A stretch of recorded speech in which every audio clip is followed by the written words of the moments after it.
Panchayat ward सचिवों को पटना में दौड़ा दौड़ा कर पीटा गया। एक तरफ जहां वार्ड सचिव रोड़ेबाजी किए तो दूसरी तरफ से पुलिस ने तितर बितर करने के लिए लाठियां भी चटकाई।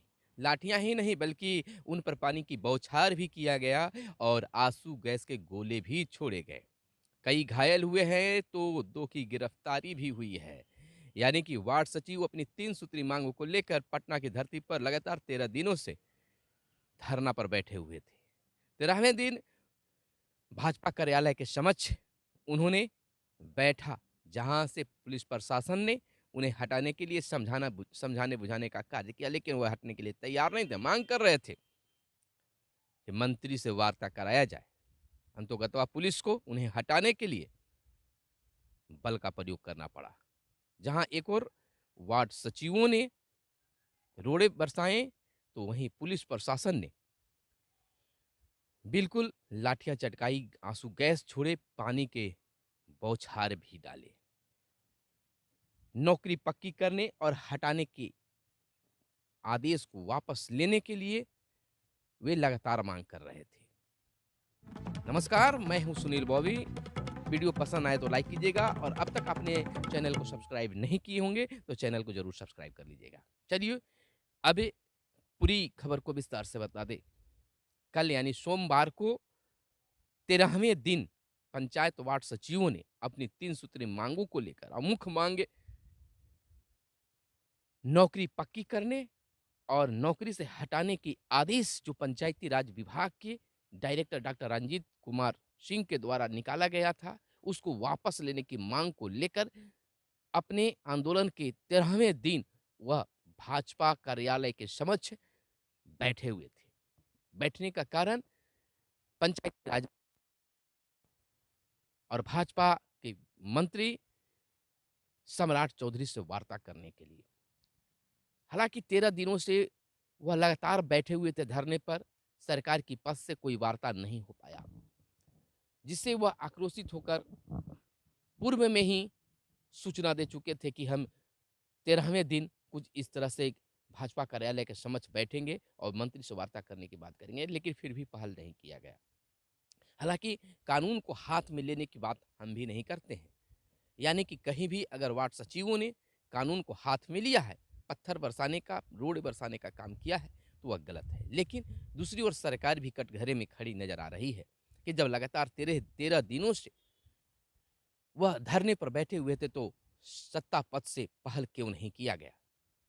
आज कोई भी ऐसा मीडिया नहीं है जो इनके मुद्दे को नहीं उठाया। पटना रण क्षेत्र बन गया, राष्ट्रीय मीडिया में भी इसको प्रमुखता से जगह दी गई। बेचारे बेचैन हैं कि एक तरफ जब पत्र निकाला गया है तो शपथ ग्रहण के बाद नए ढंग से वार्ड सचिवों का चयन नहीं हो जाए, कोई भी करेगा। लगातार वह 13 तारीख को पत्र निकाला गया था और अगले दिन से वह पटना के गर्दनी बाग में बैठना शुरू कर दिया। हालांकि वह प्रथम दिन जदयू कार्यालय के समक्ष बैठे थे, जहां से उन्हें खदेड़ दिया गया, तो दूसरे दिन से वह गर्दनी बाग में अपनी मांगों को लेकर बैठना शुरू कर दिए। यानी कि कह सकते हैं कि वह अपनी मांगों को लेकर लगातार शांतिपूर्ण ढंग से प्रदर्शन कर रहे थे, लेकिन सरकार सुनने के लिए बिल्कुल तैयार नहीं थी। यानी कि कह सकते हैं कि सरकार को पहल करना चाहिए था। हालांकि जितने भी विपक्षी दल के नेता रहे हैं, सभी उनको साथ मिला है। जब सरकार को चाहिए था कि विपक्ष के नेता, प्रतिपक्ष नेता तेजस्वी प्रसाद यादव भी उनके धरना स्थल पर गए, चिराग पासवान भी उनके धरना स्थल तक गए और पप्पू जाप सुप्रीमो पप्पू यादव भी उनके धरना स्थल पर पहुंचे, तमाम नेतागण वहां पहुंच रहे थे, तो सरकार को भी इस पर पहल करनी चाहिए थी, लेकिन कोई भी पहल नहीं हुआ। आपको बता दें कि वीरचंद पटेल पथ सोमवार दोपहर घंटों रण क्षेत्र में तब्दील हो गया। नौकरी पक्की करने और नौकरी का आदेश वापस, नौकरी से हटाने का आदेश वापस लेने की मांग को लेकर भाजपा कार्यालय पहुंचे पंचायत वार्ड सचिव और पुलिस में झड़प हुई। वार्ड सचिवों ने पथराव किया तो पुलिस ने भी लाठीचार्ज किया। गलती किसी का हो, हम इसका विवरण में जाना नहीं चाहते हैं, लेकिन पुलिस ने आंसू गैस के साथ गोले छोड़े, पानी की बौछार की, तब भी प्रदर्शनकारी डटे रहे। महिला प्रदर्शनकारी भी बिल्कुल पानी के बौछार की ओर एकदम डटे रहे और कहा कि जब तक हमारी मांगें पूरी नहीं होगी, तब तक हम बिना मांग को बिना लिए हुए हम यहाँ से नहीं हटेंगे। दोनों ओर से घंटों लुका-छिपी की खेल चलती रही। कहीं पुलिस प्रशासन को शिकस्त मिलती थी, तो कहीं प्रदर्शनकारियों की। अंत में एकजुटता दिखाते हुए पुलिसकर्मियों ने लाठियां बरसाई और प्रदर्शनकारियों को खदेड़ दिया। घंटों सड़क जाम रहने से कई निजी वाहन के शीशे भी टूटे, निज कुछ आम लोगों को भी चोटें आई, कई प्रदर्शनकारी घायल हुए हैं और 2 की गिरफ्तारी की भी सूचना है। एक का सिर फटा, कई राहगीरों को भी चोटें आई। 2 प्रदर्शनकारी गिरफ्तार भी किए गए हैं। भीड़ के आगे बेबस दिखी, इतनी संख्या उनकी थी कि उनके आगे पुलिस प्रशासन जो बेबस दिखी। कई वाहनों के शीशे भी तोड़े, महिला प्रदर्शनकारियों को भी पीटा गया। इतना ही नहीं, जहां पुरुष प्रदर्शनकारी थे, वहीं महिला प्रदर्शनकारी भी मौजूद थी और वह हटने के नाम नहीं ले रहे थे। जैसा कि एक दृश्य सामने देखने के लिए मिला कि पानी की बौछार करने वाला जो टैंक था, उसके ऊपर भी प्रदर्शनकारी चढ़ने लगे और जो पानी की बौछार की जो धार निकल रही थी, उसके आगे महिला प्रदर्शनकारी बैठ गई और मांगों को लेकर अड़ी रही। महिला प्रदर्शनकारियों को पीटा भी गया और कहने कहने का मतलब कि 12 दिनों से गर्दनी बाग में डटे वार्ड सचिव थे। 12 दिनों से 13वां दिन कार्यक्रम हो रहा था। मंत्री से बात करने पर अड़े थे। उनका कहना था कि हमें पंचायती राज के मंत्री सम्राट चौधरी से वार्ता करा दिया जाए। हम लोग को जो होगा, हम वार्ता के बाद में हम फैसला लेंगे, हम घर वापस जाएँगे। लेकिन सत्ता पक्ष की ओर से कोई भी पहल नहीं किया गया। यानी कि पटना की धरती कल वार्ड सचिवों से पटा हुआ था और बिल्कुल भाजपा कार्यालय के समक्ष रण क्षेत्र बना हुआ था। इस पर जितने भी मीडिया घराने हैं, टीवी चैनल पर भी, राष्ट्रीय स्तर पर भी इसको प्रमुखता से छापी गई है। बिहार के सभी अखबारों ने इसे प्रमुखता से जगह दी है।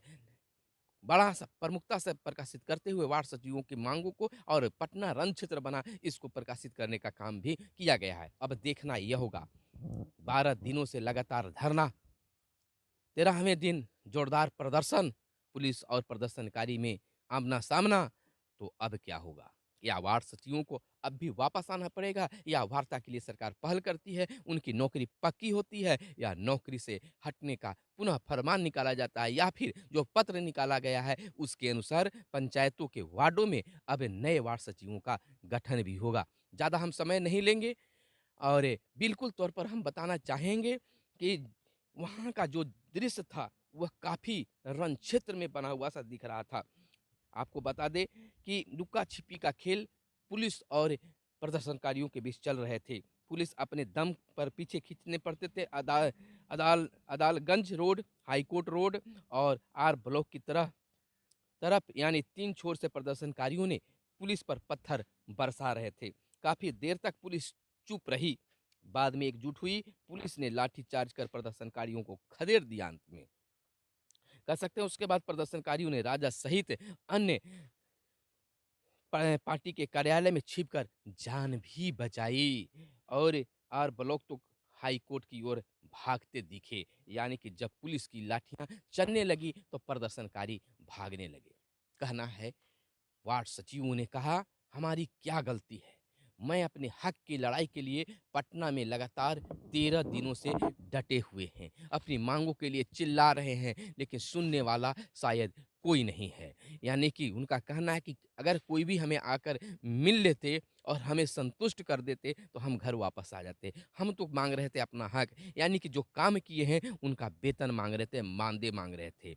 कोई संविधान में लिखा हुआ नहीं है कि काम कराकर उनको मानदेय यानी कि उनका मजदूरी नहीं मिलता है। यही माँग कर रहे थे और हम जो काम कर रहे थे, उसी काम पर बरकरार रखने की बातें वे कर रहे थे।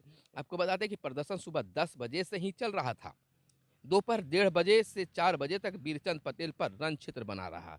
यानी कि 1:30 बजे से 4 बजे तक कह सकते हैं कि पटना की वह धरती भाजपा कार्यालय के समक्ष रण क्षेत्र बना रहा। झड़प के दौरान कई राहगीरों को भी चोटें आई। एक प्रदर्शनकारी का सिर फट गया। महिला प्रदर्शनकारी और महिला पुलिस भी जख्मी बताई जाती है। इसमें से 2 का इलाज पटना मेडिकल कॉलेज अस्पताल में, तो 2 का गार्निना रोड अस्पताल में कराया गया। और 2 प्रदर्शनकारी की गिरफ्तारी भी हुई है। पुलिस ने 2 प्रदर्शनकारी को गिरफ्तार किया है। एफआईआर दर्ज करने की प्रक्रिया चल रही है। पथराव में एसएसआई समेत 4 पुलिसकर्मी घायल भी बताए जा रहे हैं। करीब 10,000 प्रदर्शनकारियों की भीड़ के आगे पुलिसकर्मी बेबस दिखी, यानी कि प्रदर्शनकारियों की संख्या 10,000 में पुलिस ने आकी है। पुलिसकर्मी उमाकांत प्रसाद झड़प के शिकार हो गए। उन्हें अन्य जवानों ने किसी तरह प्रदर्शनकारियों के चंगुल से बचाया और पुलिस प्रदर्शनकारी की तरफ खूब रोड़ेबाजी भी करते रहे। यानी कि बिल्कुल वह दृश्य जो है काफ़ी कुछ अलग बता रहा था कि आखिर इस तरह से क्यों होता है। जब 12 दिनों से वह लगातार धरने पर बैठे थे तो सरकार को उनसे वार्ता करनी चाहिए थी। जिस प्रकार से उनके धरना और अन्य कार्यक्रम के लिए पदाधिकारी को प्रतिनियुक्त किए गए थे, तो पदाधिकारी के माध्यम से ही प्रतिनियुक्त करके उनसे वार्ता करनी चाहिए थी। उनकी माँगों को सरकार तक पहुँचाने की पहल होनी चाहिए थी, उनकी माँगों पर विचार होनी चाहिए थी। आगे क्या होता है, जैसे ही कोई इस पर संबंध में कोई खबर आती है तो फिर हम आपको बताएँगे। तब तक के लिए हमें दीजिए इजाज़त। धन्यवाद। जय हिंद, जय भारत, वंदे मातरम।